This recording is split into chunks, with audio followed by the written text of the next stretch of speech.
Hello everyone, it's me again, Burntam, DIY TV, panibagong araw at panibagong vlog na naman mga ka-DIY. Ayan, sa araw na to, meron ulit tayong gagawin dito sa Mio Sol natin.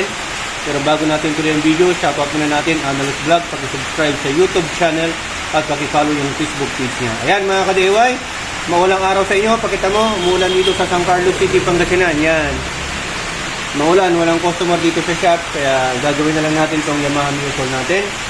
Sa araw na to, ang gagawin po natin ay magpapalit tayo ng primary gear axle bearing. Ito, yung bearing itong primary drive o primary gear natin. Umaalog na po kasi may giwang na po. Malaki na po yung giwang niya mga ka-DIY. Yan, kita nyo naman. So, bago magawa yan, syempre tatanggalin mo yung crankcase cover. Ito yun. Yan. Yan.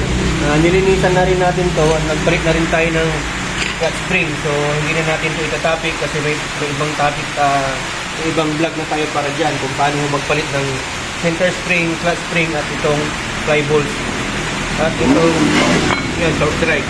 So yan, tatanggalin mo kasi yan bago mo mapaklas ito.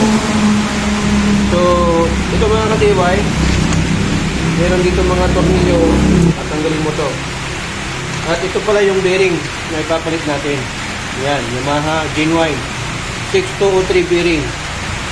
So, yung nabili natin ay original NTN brand.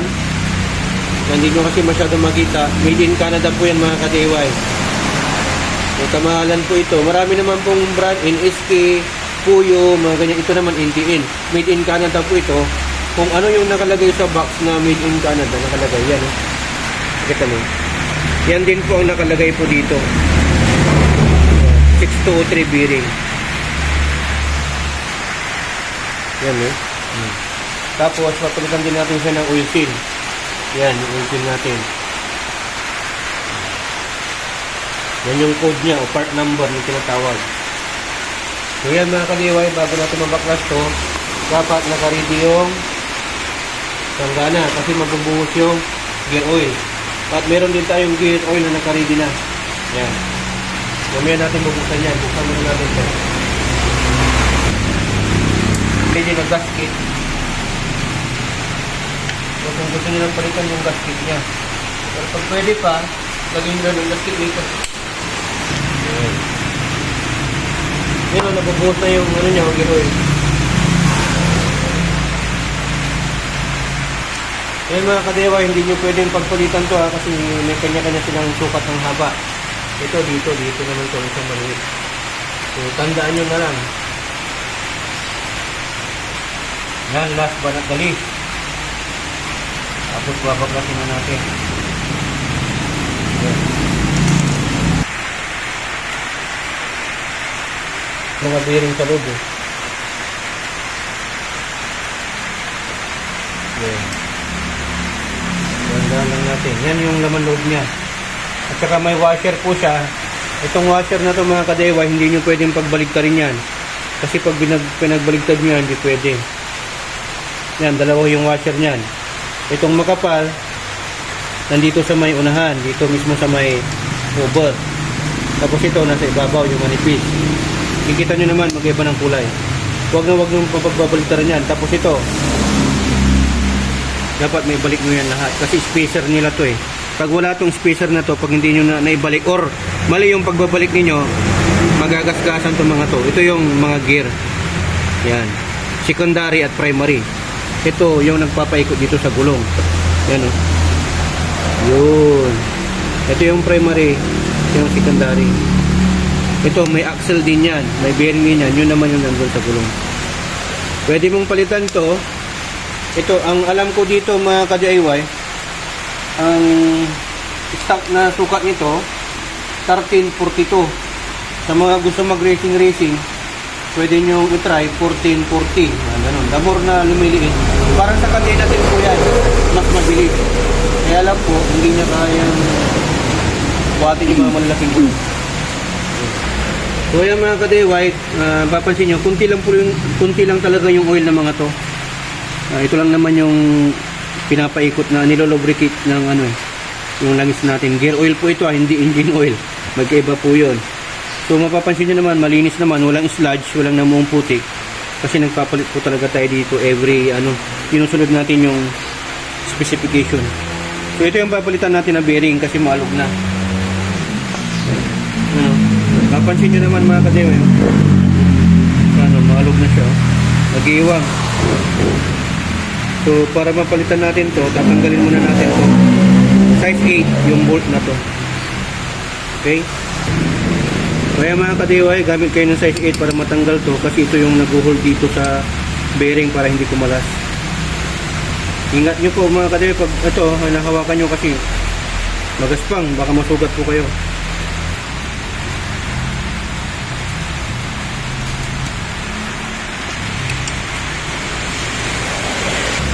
Yan, malapit na. Yun. Lagay nyo sa lagayan lang. Tapos ito, para matanggal natin to, pupupukin natin ng paunti-unti. Martilyo. Yung iba ang ginagawa, pinapainitan nila to dito. Kung meron kayo ng torque, yung butane, pwedeng painitan yan para ano yan eh, bubuka yan eh. Yung luluwag. Hindi ko sabihin yung bakal. So, pupupukin natin. Ito mga kadeway, tandaan nyo rin yung kung saan nakalagay yung pangalan, yun ang harap, yun ang dito sa ibabaw ng bearing. Okay? Hindi rin pwedeng pagbaliktaran yan ha. Kunwari yung pangalan niya dito, yung brand, tapos yung code dito nyo rin nalagay. Dito natin pupukpukin, hindi dito. Pero patungan nyo ng para hindi masira yung nandito. Patungan natin, basahan. Unti-unti lang yung pukpok hanggang sa lumuwag.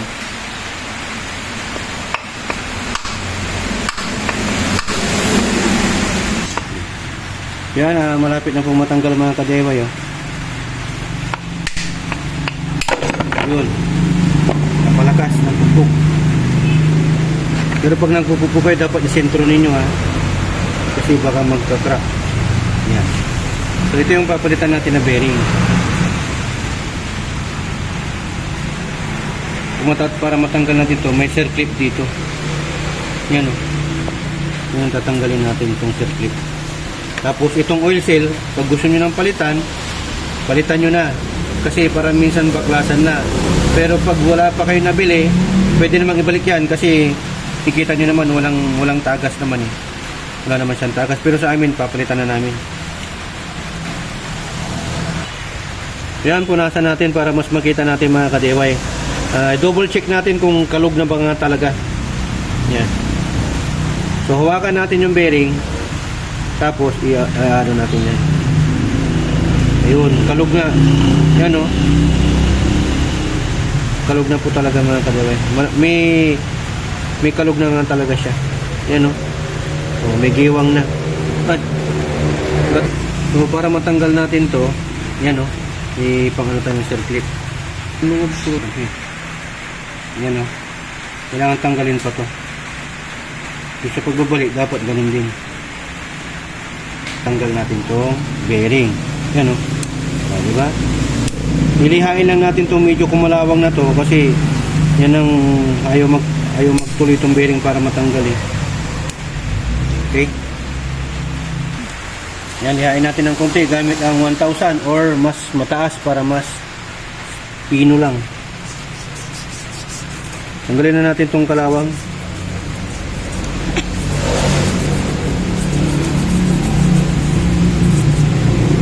Yan yung mga dumi kasi mga kadeway, nagbi-build up. Just try natin ulit. Yun. Ganyan. Yung pangalan.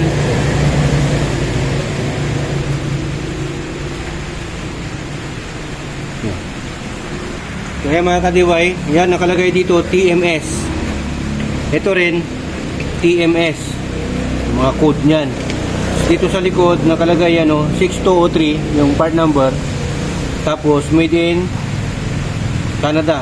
Kung may mababasa kayo made in Canada dan. Yan Yan ba? Yan, made in Canada. Tapos ito, ano mababasa niyo dyan mga kadiway? Yan. 3TM 6203. Oh, yan. Tapos ito, sa taas. Made in Canada. Made in Canada. NPN Canada. Oh, ito. Diba? So, ito naman, TMS, ito yung TMS. Tapos ito yung sa Canada. So, nakalubog.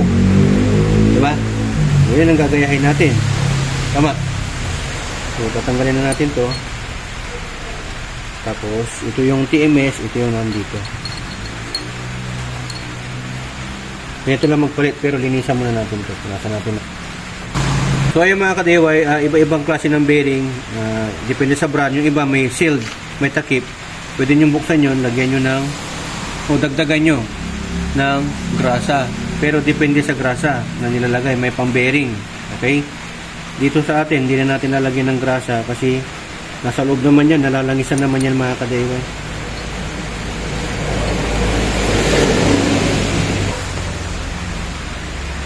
Walang galaw. Check natin. Ano, walang clearance. Kung may clearance lang, halos 0-0, halos wala.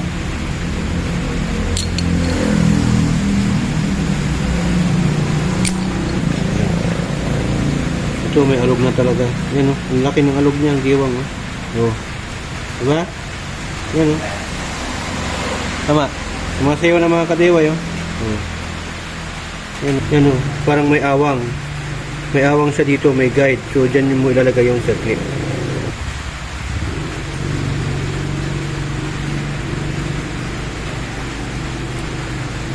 Yun.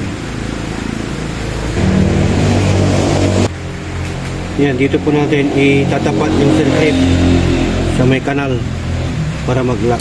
Kasi pag hindi natin ilagay, kakalas po yan mga ka-DIY. Pag hindi natin naitapat na maayos, kakalas po. Okay? Tapat na po natin. Yan, hindi na po yan kakalas. Yan. Okay? Make sure na pag nilagay po nyo yung circlip, doon po sa saktuhan na kanal nya. Para hindi po kumalas yung bearing. Pag kumalas yung bearing, durog. Okay? Tapos, higpitan nyo ng unti. Yan. Namigpit siya. Hindi naman napuputol ito mga ka-DIY, matibay po yan.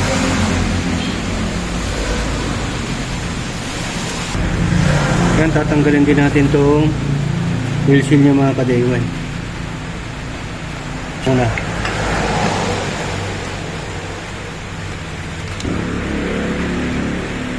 May ring po yan sa loob.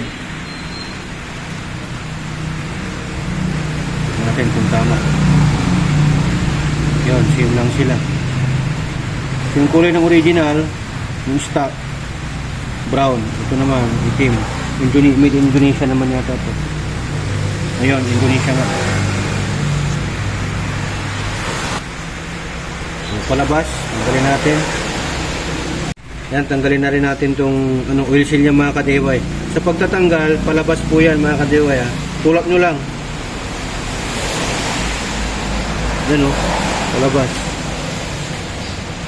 Medyo maganda pa kasi itong natin eh. Masikip pa.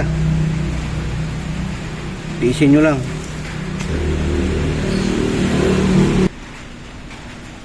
So ayan mga ka-DIY, natanggal na po natin yung oil seal. Mamaya na natin to ibabalik. Unahin muna natin itong bearing. Ayan. So sa paglalagay ito, ayan, pinainitan namin yung bakal gamit yung gas tube. Para mas lumambot yung bakal. Luluwag po yan kasi pag mag-expand po kasi ang bakal pagka umiinit. So para may lagay natin. Pero lagyan muna natin ng langis para madura.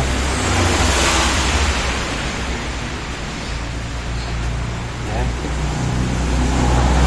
Saka natin lalagay.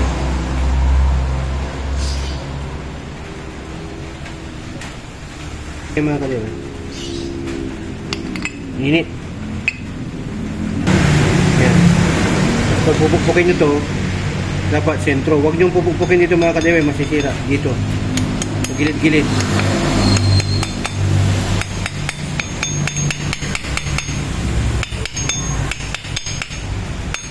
Tagaan nyo lang hanggang lumapat.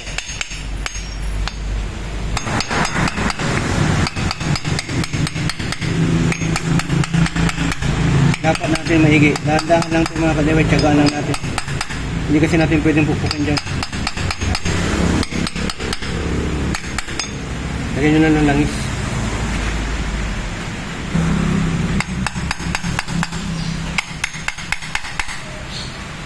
Malapit-lapit na.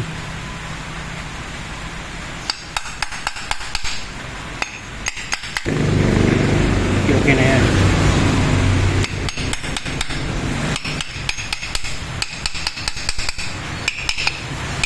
Yan mga ka-DIY, lagay na natin to.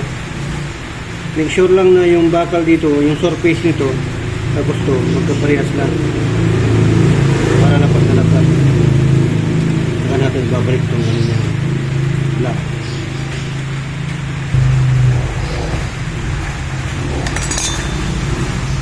Tapos,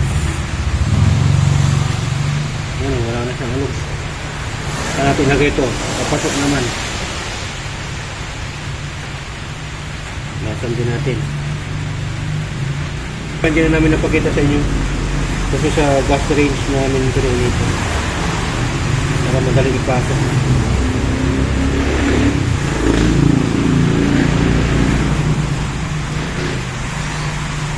Natin ito lagay.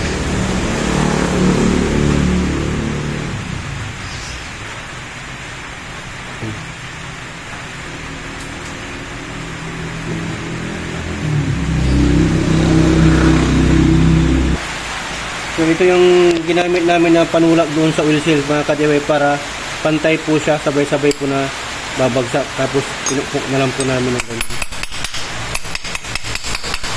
Dahan-dahan. So yan, pinalitan na po natin. Okay? Ayaw kasing matanggal to kanina na kaya ang ginawa namin, pinainitan namin to. Saka namin binikwat yun. Ito yung luma niya. Masyadong may bakal po kasi ito mga ka-DIY. Matibay talaga yung original. Kaya payo ko, pagka yung original nyo wala naman tagas, huwag nyo munang palitan. So kasi sa amin, sinabay na lang namin para minsan baklasan na. Matagal namin tinanggal to. So yan, punasan natin to. Pero pagka may kayo, PVT cleaner, ugahan nyo na. Para matanggal na yung langis, papalitan nyo na din. Ito yung drain plug ng langis mga kadeba. Yung gear oil. Ito yung primary gear, secondary gear. Check natin. Ito munang tatanggalin natin yung secondary. Yan. Tignan mo kung may bungi. Ikutan mo. So wala pa. Yan. Hindi pwede mapagbaliktaran ha. Kasi ito yung washer niya. Spacer pala. Hindi rin pwede mapagbaliktaran niya mga kadiway. Parang umumbok yan dito. Ito yung umumbok dito sa labas. Ito sa loob. Tapos may circlip din yan. So check nyo rin kung may giwang yan. Yan, okay lang yan ganyan kasi hindi pa naman nakalagay itong mga to. Yan okay pa naman to. Tapos ito yung primary gear. Kita nyo naman kung may giwang.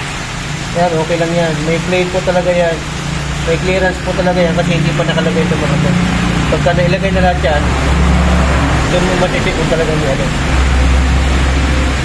yung bearing. Yan, siya mo tisip yung bearing. Wala naman. Okay pa naman.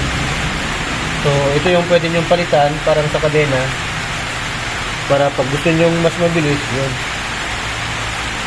Gusto nyong rekta, yung takbo niya, or kung gusto nyo ng arangkada.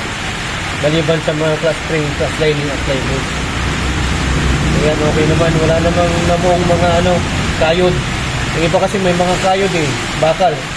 Yun yung mga hindi nagpapalit. So, okay pa to. Balik na natin.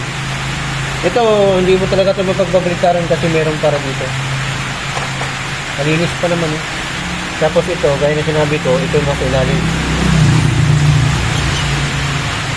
Yan. So, sa pagpapalit nito, ganito lang din. Just in case na mapagbaliktaran mo, kasi ito, kahit na mapagbaliktaran mo yan, sasalpak po yan. Tapos sa kabila, sasalpak din po yan mga ka-DIY. Kaya ingat po kayo, yan, sasalpak din yan. Saktuhan lang din yan. So, i-check nyo na lang para sigurado kayo. Ito, kung saan yung may parang gas-gas. Kasi ito, gumagasgas dito. Ito, spacer. Yan ito, wala. Malinis. So, ito siya. Okay, yan yung pala tandaan nyo. Tapos, talagyan na natin. Kalpak na. Ito yung dowel. Dito yan.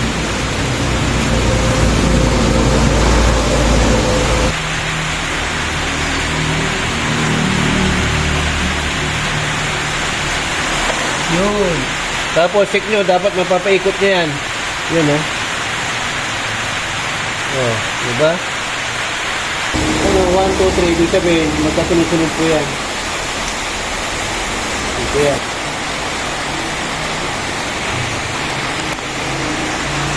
So, para dapat, unahin ko rin muna sa ulit. Yeah.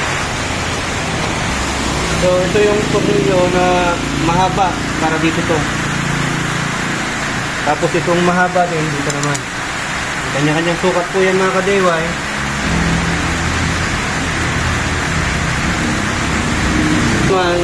Talamis naman na tayo. So, kaya nagpag-refill. Special yung langis na lalagay natin. Mas maganda, RS8 or Yamaha mismo. Pero sa akin, kakaiba to. Sa-try ko po kasi ito ngayon. Yan o. 1,000 ml, yung pala yung ml yan. 85W14. Prime Loop, Gear Max. Medyo mamahalin to mga ka-DIY. Yan, kahit na mainit na yung gear, yung makina ng transmission, hindi basta-basta matagal na bababa yung properties ng langis. Magandang klase po yan.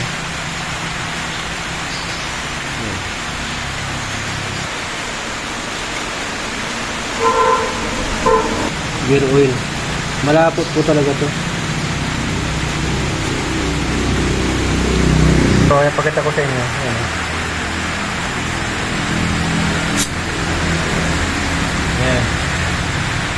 Ganyan po ang kulay niya.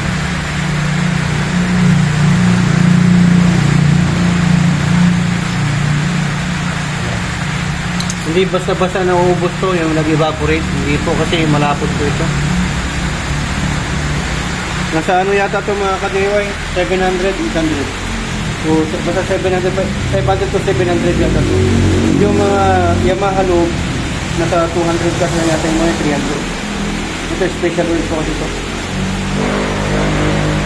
Sinubukan ko lang naman.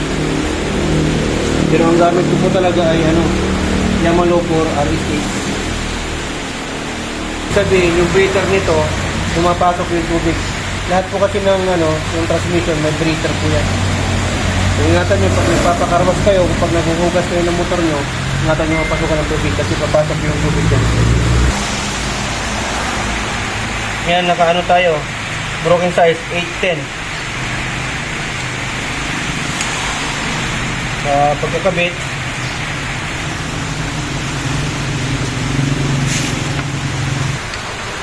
so yan, hawakan nyo ng ganito para hindi kumalas yung mga bola. Yan, yan unahin natin. Okay? Tapos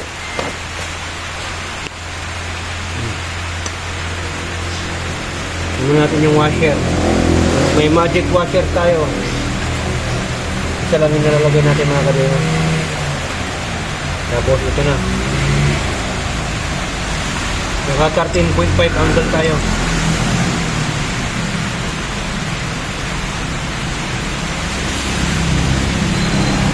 So pagbabalik nito mga ka-DIY, make sure na nakasagad po ito doon para mahigpitan nyo ng maigi dito. Yan.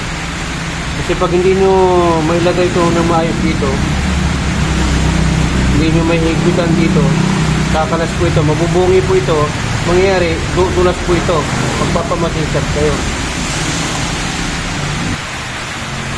Siguraduhin nyo nakatapat dyan. Tapos itong washer ulit. Tapos yun.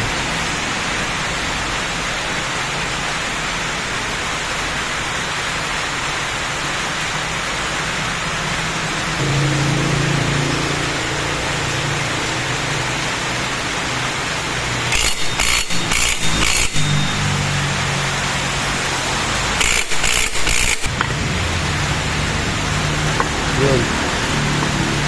So, lalagyan na rin natin to.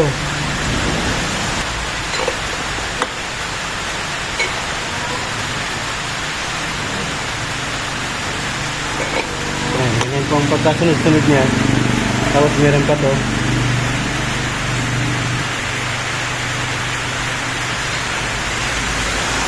Yung belt, disclaim ko lang po mga kadewa, make sure na yung araw sundin niyo. Yung araw papunta doon, hindi dito, hindi pa kontra. Pag ganyan po yan, parang sa gulungan din. May tamang rotation po yan.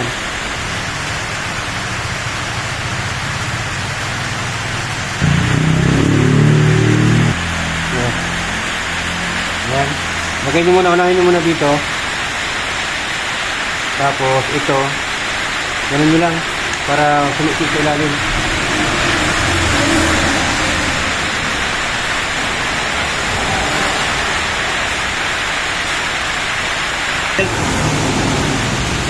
Saan natin lagay ito? Nalinisan na rin natin kanina yan mga kadewa.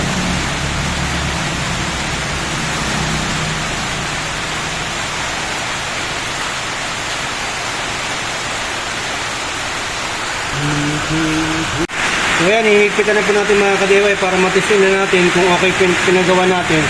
Tapos kung walang leak. Ayan.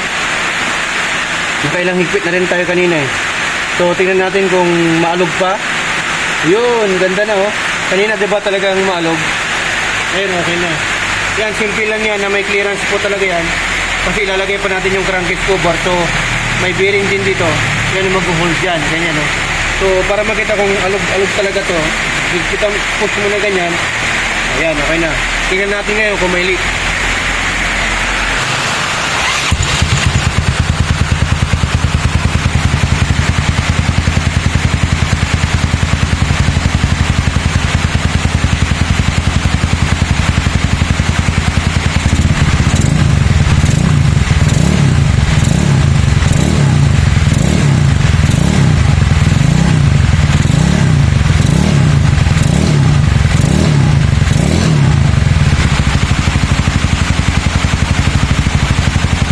Kung may tagas yun, all good, wala ka problema.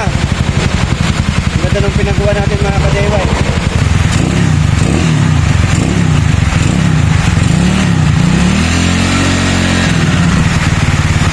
Yun oh. Ayos na ayos, kita ba?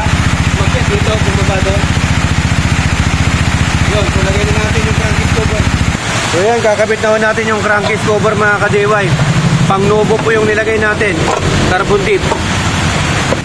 Yan so mga kadiway, huling ano na lang po, full. Yun, dapat kasi may kita na ito. So ganun lang po yung proseso na kung saan, kung paano ko magpalit ng bearing ng axle o rear axle primary gear dito sa may ano natin, Yamaha Muscle. Sundan nyo lang yung process. Huwag niyong kalimutan yung mga spacer, napaka-importante po yung mga yun mga kabinday. Yan, hoping naman natutunan naman po kayo sa vlog content natin sa ngayon. Dito sa HPT, natuto ko na nakatipid ka pa dahil sa HPT, sharing is Sharing. sharing. So ayan, maraming salamat. Sila sa Glory, Bertam, sa inyo.